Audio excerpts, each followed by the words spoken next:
नमस्कार प्रेक्षकांनो. लग्नानंतर होईलच प्रेम ह्या मालिकेच्या पुढील प्रोमोमध्ये रम्या आणि वसू आत्या जीवाला असं एकटं रिकाम टेकडं पाहून चिडवत असतात की हा तर फक्त आयतं खातो.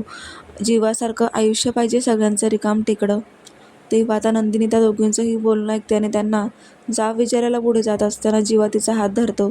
तरीसुद्धा नंदिनी पुढे जाते आणि म्हणते की वसू आत्या, अहो एका मुलीचं आयुष्य उद्ध्वस्त होत असताना तिला वेळेवर येऊन साथ देण्याचं एक मोठं मन ज्यांच्याकडे असताना त्यात तुम्ही तर बसणारच नाहीत.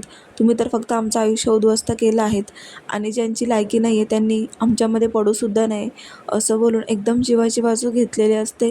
रम्या आणि वसू आत्याला नंदिनी पुढे म्हणते की तुमची लायकी फक्त लादी पुसण्याइतकीच आहे, चला घ्या लादी पुसून, असं म्हणून ती त्यांना कामाला लावते.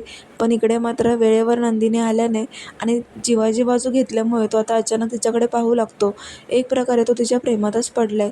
असा जबरदस्त ट्विस्ट आपण पुढील आठवड्यात पाहणार आहोत. पाहायला विसरू नका लग्नानंतर होईलच प्रेम. धन्यवाद.